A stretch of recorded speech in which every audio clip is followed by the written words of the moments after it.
Et oui, la comédie française aime aussi s'emparer des grands noms de la chanson. Ces acteurs ont récemment rendu hommage à Bob Dylan dans Comme une pierre qui roule. Et bien les voilà qui mettent à l'honneur Léo Ferré, qui aurait eu 100 ans cette année. Sous la houlette de Claude Mathieu, ils font revivre l'univers musical du poète et de celui qui fut l'un des chansonniers les plus prolifiques de la scène française. Un chanteur amoureux des mots et engagé, dont Benoît Puichot fait renaître le souvenir. Avec le temps va, tout s'en va, et l'on se sent blanchi comme un cheval foubu.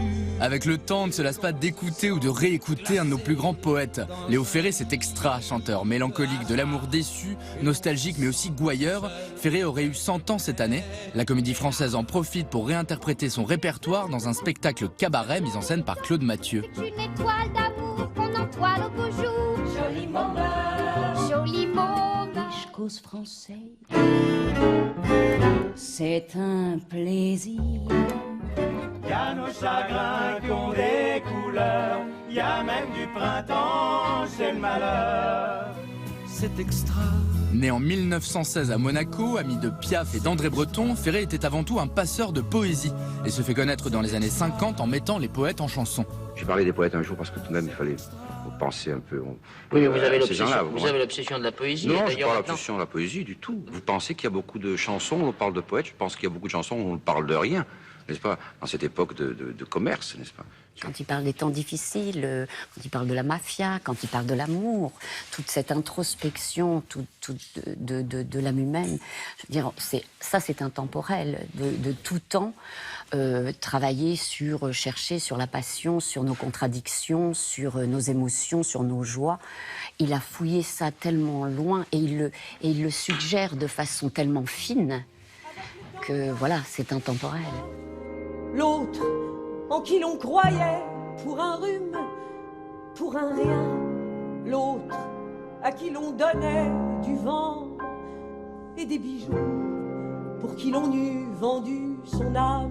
Je suis à la fois très touchée par l'amoureux qu'il est, par comment il parle du sentiment amoureux.